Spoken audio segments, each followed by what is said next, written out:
Welcome to Interdependent Study, our podcast where we engage in the learning and unlearning work for collective liberation. I'm Aaron. And I'm Damien. Thank you so much for joining us today. Each week, we'll bring something new to the table and discuss our thoughts and feelings about it through the lenses of who we are and where we can go for a more just society. And we want Interdependent Study to be a space where we're always learning with one another. And Damien, you're up this week. What are you bringing to the table for us today? So I have brought a piece from the online publication Inquest to the table today. The piece is called No More Family Policing, and it was written by Eleanor J and published just last month in December, so it's still relatively new. Eleanor Bader is a writer and contributor to Inquest and also is a freelance writer. She writes about a lot of social issues, including education, reproductive justice, housing and homelessness, racial equality, and child welfare. So this piece is definitely in line with her areas of expertise. This was a really great piece that explored what family policing is and what it looks like in the context of the criminal punishment system, our educational system, and sort of the totality of our social services system in this country, and what that has meant for real people and families, especially when thinking about the intersections of oppression as well. This piece also provided some additional context and analysis around abolitionist organizing and how it has to include and focus on family policing as part of that work. So yeah, there was so much to learn in this piece. I learned a lot from it. I'm very excited to talk about it with you today. Where do you want to start, my friend? Yeah, I thought this was a really great primer for understanding the underlying issues present in family policing. Yes. And how the system is a product of white supremacy, ableism, and classism, which, you know, is awful and makes sense given the government it was created by. Absolutely. And the system that it was created within. And, you know, it's a really great primer. And if you start pulling at some of those threads and you start following different paths of the things that you talked about, the social services system, educational system, you can see how a lot of this is all connected to a variety of things we've talked about before. Absolutely. On the podcast. Yeah. And in many ways, the system is a replication of how indigenous people and families were treated when their kids were taken from them and sent away to boarding schools to be indoctrinated in the white ways of being and have their indigeneity erased. But I digress from this article. I just saw a lot of parallels in that. Yeah. Wanted to name that. But there's so many ways I was disturbed because this is not something that is discussed or reported on too frequently outside of very severe cases that are then used to justify the way that the system operates currently. And this is a system that is creating trauma and replicating oppression. The end of the article highlights some really astounding numbers. In 2019, 430,000 kids were separated from their families, and 70,000 of those kids never returned home. So there's a lot to learn here. There's a lot to process here. And, you know, I believe a vast majority of those stories about the 430,000 kids aren't about abuse, but about this being a country that fails children and families and targets people for being of color or poor or having a disability. And this article really just lays all of that out there for us in a lot of ways. Yeah, there are so many examples that she lays out that, you know, lay it out there to bear, that it's absolutely a fact that this system is targeting families of color, children of color, and most certainly families with disabilities. And they're targeted more than white children and white families in a lot of ways. But I think the big thing that's important to me in what you said was just the being disturbed by this and and particularly the trauma that this is inflicting on real people and real families. That's the part that is just so awful to read about. Yeah. One of the things I learned about from reading this piece, and you mentioned some stats, I want to talk about some more of them, was just the reach and the impact of family policing here in the United States. So Eleanor Bader quotes a lot of great folks in this piece. Aaron J. is a professor at the University of Houston's Graduate College of Social Work and is also an author. He wrote a book called Confronting the Racist Legacy of the American Child Welfare System, The Case for Abolition. So I feel like we got to add that to our list, our very, very long list. But the quote I wanted to share is this, quote, "Many people," he says, "were justifiably horrified by the 30,000 family separations that occurred at the U.S.-Mexico border in 2020 and 2021. Many psychologists likened it to torture, he said. At the same time, 3,000 American kids are separated from their families every week. And for the most part, people turn away and say nothing about it. Aren't these separations also tantamount to torture, he asked? And so that idea of torture, it absolutely is torture, right? It saddens me actually to really think about the fact that I didn't know that number was so high. And so 3,000 children a week, you talked about that, that's 430,000 kids. I mean, it just, the numbers are astounding, as you say. And what's worse is that a lot of these kids become a part of the foster care to prison pipeline, right? Yeah. Which Bader talks about in this piece. The foster care to prison pipeline is yet another dangerous arm of the criminal punishment system that connects and initiates kids into this foster care to juvenile detention to prison cycle. And I think it's just the opposite of what we need and what we need to be doing to our children. Yeah. And so there was just a lot that I learned from this piece, and those numbers, as you say, were astounding. And that was just a huge learning moment for me, how many children are impacted by family policing. And all of this made me just ever more committed to the necessity for the abolition of it. Yeah, and I think as we think about the foster care to prison pipeline, the system sets these kids up for failure. And so they get removed from the support system that they know and moved into something that might not work for them. There's all kinds of things, but then they're also surveilled constantly. Yes. And there's a lot of criminalization that happens to these kids and the families that they are separated from, and there's just a lot of elements like that she points out throughout the piece that I think that's another element that I was talking about earlier, where if you follow the threads to different places, like that's another piece of this system that maybe gives you more insight into how the foster care to prison pipeline operates. Absolutely. And you said they're surveilled a lot. There's a target placed on that's not the right word, their humanity is targeted, and they're separated from their humanity. Their humanity is stripped from them in so many ways. When they are moved from place to place, they're initiated into this system, this pipeline, as we talk about. And so, that's a piece that, again, I liken to torture, as Alan Detlef talked about as well. Yeah, and one of the things that I mentioned a bit ago, but it was a major point here, is how kids are taken from their families simply because their families are poor. Yeah. So the article says, quote, "In some states, the definition of neglect, which prompts more than 2/3 of calls coming into CPS offices, includes a parent quite simply being unable to provide adequate food, clothing, and shelter for their children." So then those kids that gets reported, and then the kids get moved to a foster care home where that family is paid to take care of them. Right. And I think that's a complete failure from the government, because we could support the family that the kid came from for the so-called neglect, because that neglect is happening because of a failure of our economic system for this family. Right. And so there has to be a different way to do that. Yes. I think when you talked about that separation being torture, and to think about people being tortured simply because their parents are failed by the economic system that we all have to hustle through to be able to provide food or clothing or whatnot, and then somebody else takes care of their kids and gets paid to take care of their kids. It just seems like a very weird, warped, backwards way to do things. So yeah, I wanted to name that. And then these kids aren't even provided with counseling to address that trauma that occurs from being separated.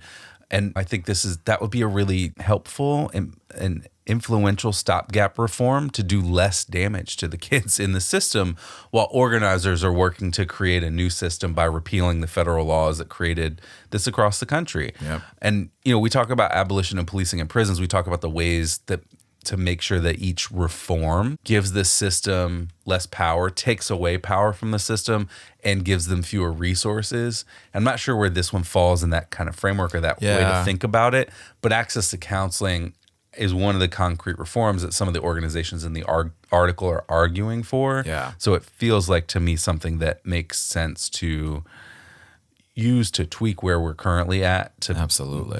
as a way to get to a better place down the road where this doesn't happen in the same way at all. Right. Because in the immediate term, this is happening to children. And Right. so, And so how do we- there should be a way that we can Yes. protect them and serve them and support them through this traumatic experience until we can get to the place that we want to be. I appreciate you talking about this idea of reforms and that this is at least a good stopgap and a necessary one if this has to continue for now until we can get to the place that we want to be. Yep. Absolutely. Yeah, what you just talked about there makes me think about how this piece and Eleanor Bader does such a great job in highlighting the intersections of identity and oppression that are at play with family policing.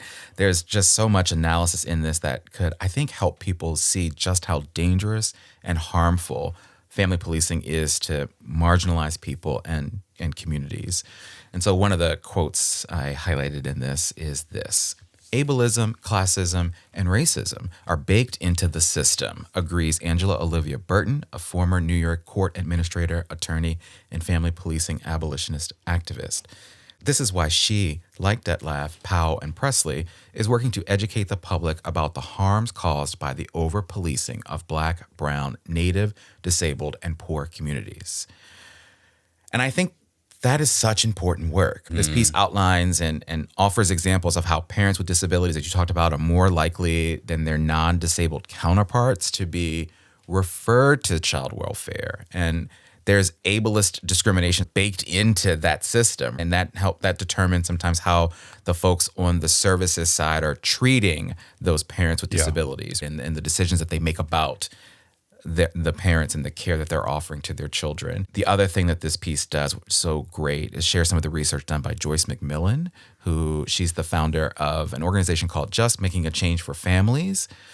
And that research showed how low-income communities of color in places like Brownsville, East New York, Harlem, and the South Bronx often experienced thousands of child removals compared to their predominantly white communities in places like Greenwich Village, Park Slope, Riverdale, and the Upper East Side. And so all of the examples in this piece and the analysis around it, I think, really speak to the innate pitfalls of the family policing systems that exist, and also how family policing, like other parts of the criminal punishment system, are really out here doing exactly what they were designed to do, especially when, like you said, you pull out the strings and you compare it to the other aspects of the system, the larger system. It's absolutely doing what it's designed to do. Yeah, this is exactly how it was designed. One of the groups in the article, Upend, is described as a collaborative abolition organization that works primarily with social workers. Upend describes their work as, quote, contesting the racism, anti-Blackness, white supremacy, colonialism, and racial capitalism that undergird the child welfare system. Yes. So that means that they are, quote, working to eliminate the timeline for parents to permanently lose custody of their kids, and is pushing for the kinds of concrete family reforms advocated by McMillan, who you mentioned just a second ago, which include housing subsidies, access to counseling, healthcare, food, and educational and job opportunities to ensure that family reunification is both possible and successful. Other long-term goals include decriminalizing drug use and sex work. And these are concrete changes to the system that I think may completely change them. Yes. And it may completely change the system in a way. Right. And the way that system interacts with people.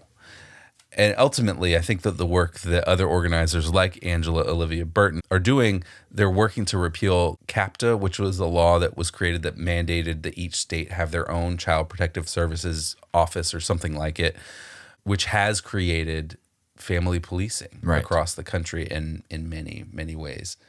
Yeah, I'm glad you highlighted Upend and the work that they're doing, and particularly the fact that they're working with social workers directly. That's one thing, one element of the work that they're doing, right? And I remember we talked about this when we talked about health justice. And so I love when organizations are on the ground working with the people who are at the front lines doing this work. Like, what impact can we have in the short term and hopefully the long term with these folks delivering the care or the resources or the support to folks, while we then do the other larger work of hopefully trying to abolish the system completely.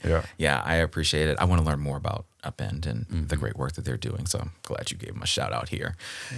All right, well, let's talk a little bit about application here. Let's shift our conversation over and talk about how does this piece and our conversation about it apply to our everyday lives and the work we collectively need to do. I think the biggest takeaway from this piece and the application of it is the fact that abolishing family policing obviously has to be a part of the larger work of abolition.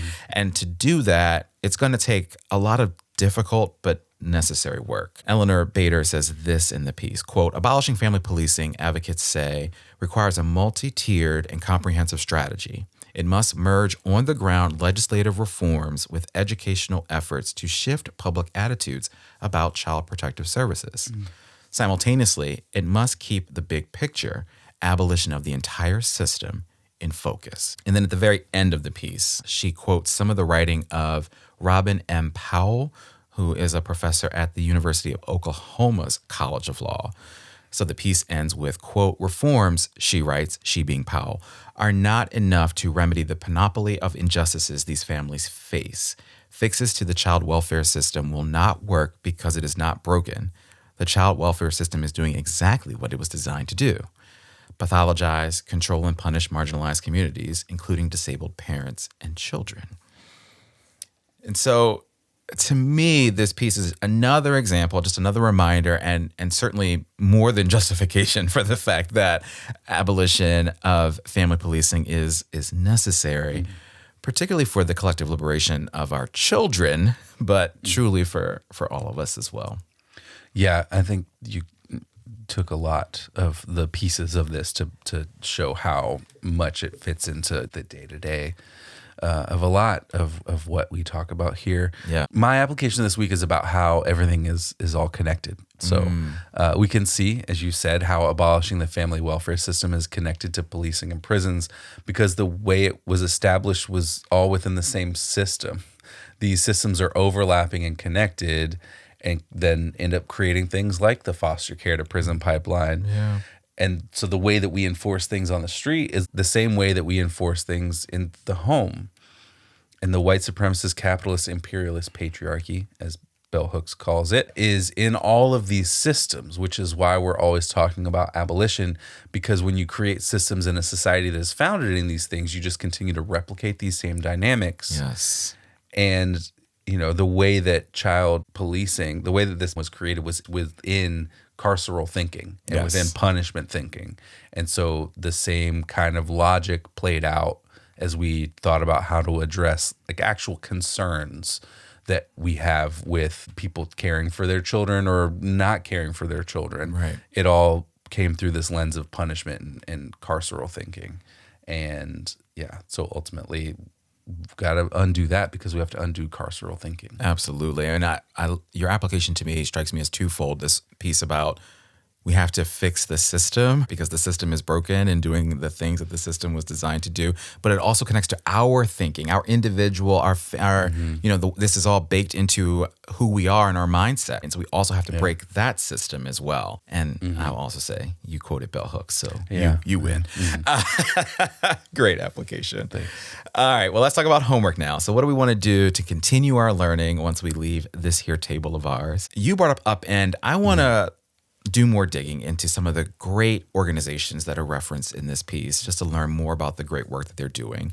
So one of the organizations was Destination Innovation, which is this Kansas-based organization doing lots of incredible work, including getting young people registered to vote and engaged civically, and also working to support children and young adults facing incarceration and working to actually invest in their future. Another was Progeny Kansas, which is an organization working to reimagine the criminal punishment system and create more community-based alternatives and services in the state of Kansas. And then another one is one I mentioned earlier, Just Making a Change for Families. They're working to dismantle the family punishment system, policing system, both, and invest in community support alternatives up in New York. And so all three of those plus Upend, I just want to visit their website, see what they're doing, see what more we can learn directly from them. Yeah. Yeah. How about you? Yeah, cool. I like that. I think there was a lot of cool organizations that were cited and quoted in this. My homework this week is to read an article that was linked in this article called A Veneer of Benevolence, which was written by Dorothy Roberts and is about the abolition of the child welfare system, the family policing system. So it's another look at this, and the article is connected to a book that she wrote called Torn Apart: How the Child Welfare System Destroys Black Families and How Abolition Can Build a Safer World. The premise of the article, and I think the book, is that she believed the child welfare system could be reformed, but after doing years of legal work and organizing, now believes that it has to be abolished. So that's the veneer of benevolence. Yes. Right. And in the article, it's called the myth of benevolence, I think. Okay. So yeah, I just want to learn more from her perspective and the work that led her to seeing the veneer of benevolence for what it is. Yeah, and adopt the mindset of, no, actually, we need to abolish this. That's incredible. Yeah. Well, boy, how many books do we have on our list? I'll take Yeah. I need to do some organizing work and figure out what that list looks like. Yeah. But so many good books. Like, they'll get read. We have time. Yeah. All right, my friend, you're up next time. What are you bringing to the table in our next episode? So I'm bringing the new-ish documentary Stamped from the Beginning, which is from Ibram X. Kendi and is streaming on Netflix. It's based on Dr. Kendi's book of the same name, which is a historical walk through the racist ideas of the United States. This documentary interviews a ton of people to talk through the dynamics of race and racism, and includes Angela Davis, Dorothy Roberts, who I just mentioned, Brittany Packnett Cunningham, and a lot more. And so I've been looking forward to watching this and talking about it here. One of the reasons why I'm looking forward to watching this is because I've been meaning to read that book for a long time, which is, I've been putting it off because it's 900 pages. Yeah. It's gigantic. So I have been intimidated by it and have not started it yet. So maybe this will push us to start reading that at some point. I don't know. We'll see. Maybe next year we'll just be Stamped from the Beginning year. And every week is another 30 pages of Stamped from the Beginning. Not? Yeah. Why not? It's going, I have no doubt that this documentary is going to be incredible. And there's going to be so much that we will learn from it and be able to talk about. And I just love that you also mentioned Angela Davis there, because she just celebrated a birthday. So happy birthday. Oh, she also just released a new book on Haymarket. That too. Yeah, add it to the list. It's ever growing. I love it. All right. Well, I'm excited to watch that documentary and talk about it next time. Yeah. All right. So with that, we want to thank you for joining us today. You know what we want you to do here, but in case you forgot, please follow, leave a rating and review, share our podcast with everyone you know, follow us on the socials, including Instagram and TikTok. Check us out on YouTube and sign up for our email list to get notified about any new things we've got going on behind the scenes. Yes, thank you so much for listening. And remember, it's not about us, but it is about all of us. And we'll talk to you next week.